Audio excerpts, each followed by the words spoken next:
WWE का wrestle पलूजा event ख़त्म हो चुका है, जिसको कि WWE वालों ने स्पेशली काफ़ी हाइप करा था। पर क्या शो इतना वर्थ इट था? तो इसके बारे में बात करेंगे। तो शो की ओपनिंग ट्रिपल एच करते हैं, क्योंकि ऑब्वियसली ये ESPN पे था, बड़ी वाइब्स इसको देनी थी, तो ट्रिपल एच ओपनिंग करते हैं। एंड वेल जो मेन एक्चुअल शो का किक ऑफ मैच होता है वो था Brock Lesnar and John Cena का मैच। एंड ब्रॉक लेसनर की एंट्रेंस होती है। एंड ब्रॉक लेसनर अब बात ही क्या करें ब्रॉक लेसनर की। एंड जैसे जैसे ब्रॉक लेसनर की एज बढ़ रही है, ब्रॉक लेसनर की जो फिज़िक है वो और भी मस्कुलर होती जा रही है। एंड डेफिनेटली भाई एक्चुअल में बंदा बीस्ट है। एंड फिर जॉन सीना की एंट्रेंस होती है मेक अ विश के बच्चों के साथ में। एंड जब इनके नेम की अनाउंसमेंट आती है तो अपने पॉल हेमन आते हैं ब्रॉक लेसनर की अनाउंसमेंट के लिए। ये काफ़ी कमाल की वाइब देता है। एंड जब एक्चुअल में मैच स्टार्ट होता है तो ब्रॉक लेसनर फिर एक बार हमको रोलर कोस्टर राइड पर लेके चलते हैं। एंड एक डेकेड के पहले के लेसनर की यादें सारी ताज़ा होती हैं। एंड ब्रॉक लेसनर पूरे तरीके से डोमिनेट कर रहे होते हैं मैच में, लेकिन जॉन सीना भी अटैक करते हैं। जॉन सीना भी अपने एटीट्यूड एडजस्टमेंट लगाते हैं। वो बैक टू बैक 3 AA लगाते हैं, बट जो पहला ए लगता है उस पर ब्रॉक लेसनर अचानक से ही उड़ जाते हैं, जैसे उनको कुछ हुआ ही ना हो। But at the and Brock Lesnar F5 लगाकर अपने जॉन सीना को हरा देते हैं। मैच के बाद भी नहीं रुकते, फिर भी अटैक करते हैं एंड अपने रेफरी के ऊपर भी F5 जड़ देते हैं। तो ब्रॉक लेसनर का यहाँ पर से कहे तो एक स्ट्रॉन्ग अपने ओरिजिनल OG ब्रॉक लेसनर का फिर एक बार जो है कहे तो एक एरा वापस आ चुका है, ऐसा कह सकते हैं। बट मैच के बाद जॉन सीना फिर एक बार उठकर जो है बैकस्टेज जाते हैं, तो ये इस तरीके से मैच एंड होता है।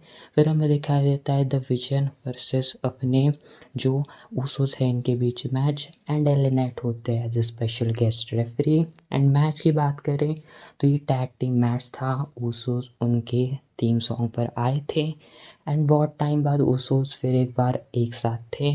एंड वेल यहाँ पर देखें तो LA नाइट की प्रॉब्लम भी थी जे ऊसो को, लेकिन ओवरऑल मैच की बात करें तो मैच एक अच्छा हमें मैच दिखाई देता है एक tag team wise. And match के एंड में हमें ये दिखाई देता है कि जो यहाँ पर से जो अपनी Jey Uso and Jimmy Uso हैं वो इस बार जो है विक्ट्री लेने में फेल हो जाते हैं। एंड मैच के एंड में डिवीजन की हमें विक्ट्री दिखाई देती है। एंड फिर आता है शो का इंटरेस्टिंग मैच, स्टेफनी विकेर वर्सेस इयो स्काई के बीच में मैच। एंड ये था विमेंस वर्ल्ड चैम्पियनशिप के लिए मैच। एंड वेल आज दोनों के रिंग गियर भी काफ़ी कमाल के थे। एंड मैच में कहूँगा कि डेफिनेटली रेसलिंग वाइज एक अच्छा मैच होता है। इयो स्काई की high flying moves and Stephanie वगैरह का इसके ऊपर काउंटर करना, ये काफ़ी कमाल के मूवमेंट थे। एंड डेविल केस काफ़ी कमाल का इस बार जो है मूव फिर एक बार हमें दिखाई देता है। एंड ऊपर से कमेंट्री भी काफ़ी कमाल की होती है। एंड वेल जब जो है इयो स्काई अपने नी पैड्स को उसके बीच में उनकी नी को भी थोड़ी बहुत चोट लगती है। एंड एंड में जब वो टॉप रोप से अपना मूव लगाती है स्टेफनी वगैरह, वो काफ़ी कमाल का दिख रहा था। एंड उसमें से जब उसको स्लो मोशन दी है एंड वेल स्टेफनी वगैरह बन चुकी है चैम्पियन। वैसे इस मैच में दोनों ही हाथों में लड्डू थे, कोई भी जिता दो लोगों की बल्ले बल्ले थी ही। बट वेल स्टेफनी वगैरह जीतती है। एंड एंड में जो है इयो स्काई उनको जो है काफ़ी अच्छे से रिस्पेक्ट भी करती हैं एंड उनको कंग्रेचुलेट भी करती हैं।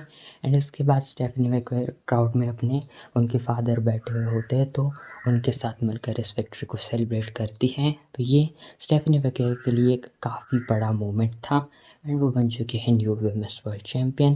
इसके बाद हमें दिखा देता है mix tag team match, Seth Rollins and Becky Lynch versus CM Punk and Edge ली। Becky Lynch and Seth Rollins की एंट्री भी थोड़ी अलग होती है, वो कहीं ऊपर से नीचे नीचे आ जाते हैं, जो कि काफ़ी अच्छी एंट्री थी। एंड ओवरऑल मैं कहूँगा ये मैच जो है केमिस्ट्री वाइज अच्छा था एंड काफ़ी कमाल के हमें इसमें स्पॉट्स भी दिखाई देते हैं। कई CM पंक इजीली को मॉक करते हैं, उनकी तरह से घूमते हैं, रिंग में भी ऐसा करने के लिए वो जाते हैं, बट CM पंक GTS लगाते हैं। बेकी लिंच भी CM पंक को मार रही है एंड उधर इजीली भी स्टॉम्प लगाती है सेथ रॉलिंस को एंड वेल अपने CM पंक भी काफ़ी पीछे हटने वाले थे, वो भी बेकी लिंच को जो है शार्प शूटर लगाते हैं। मतलब ओवरऑल आपको जो है हर तरीके से फुल मैजिक एंटरटेन करता है and wrestling wise chemistry wise ये काफ़ी फुल ऑन एंटरटेनिंग मैच आपको दिखाई देगा। AJ ली की भी आपको काफ़ी अच्छे से रेसलिंग की फिर एक बार वाइब्स आएंगी एंड वेल इसके साथ बेकी लिंच को वो जो है एंड में अपना सबमिशन मूव लगाती है, बेकी लिंच टैप आउट करती है एंड कुछ इस तरीके से CM पंक एंड अपनी AJ ली की विक्ट्री होती है।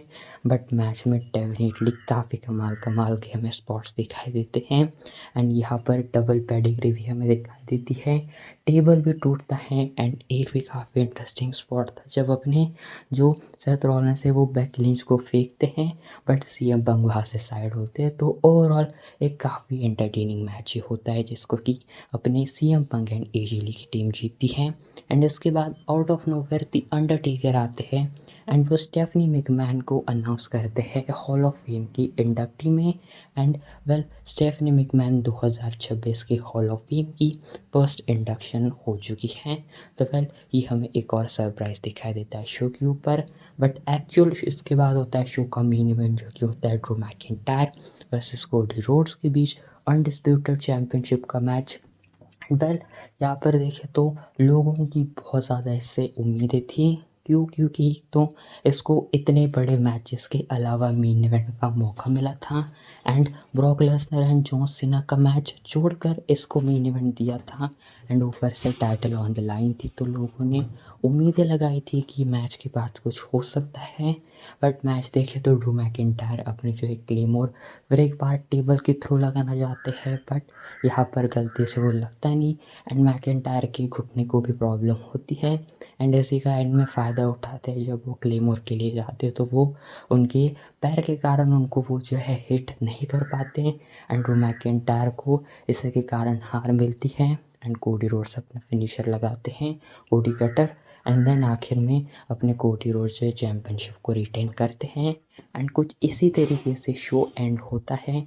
ना ही शो के बाद कोई सरप्राइज़ होता है, ना ही किसी का रिटर्न होता है, ना ही टाइटल चेंज होता है एंड मैं कहूँगा जितना शो ने स्टार्टिंग से अच्छे से एंगेज करा, ओवरऑल एंड में आते आते ये एक मिड शो बन के रहता है, क्योंकि एंड में जिस चीज़ के लिए लोग एक्साइटेड थे एंड ट्रिपल एच ने भी WWE वालों ने जैसा इसको हाइप करा वैसा ओवरऑल होता नहीं है एंड इसी कारण लोग एंड से भी डिसअपॉइंट हुए एंड स्टिल डेफिनेटली भी मैं कहूँगा कि इसको ओपनिंग में रखते तो अच्छा होता, बट ओवरऑल मैं कहूँगा शो अच्छा था बट लोग एंड को ज़्यादा अच्छे तरीके से याद में रखते हैं। बाकी वेल मैं कहूँगा शो अच्छा था, मैचेस भी अच्छे थे, बट एंडिंग में मेन इवेंट में कुछ बढ़िया चीज़ करने की ज़रूरत चाहिए थी जिसके कारण लोग इसको याद रख पाए कि हाँ इसके एंड में ये बड़ी चीज़ हुई थी। बाकी शो की बात ये भी चीज़ होती है कि जो क्राउन जूल होगा उसमें होगा Cody Rhodes versus Seth Rollins के बीच चैम्पियन वर्सेस चैम्पियन का मैच, तो ये भी चीज़ें हो चुकी है। बाकी आप बताना आपको कैसा लगा WWE का first ever Wrestlepalooza event and well thanks for watching.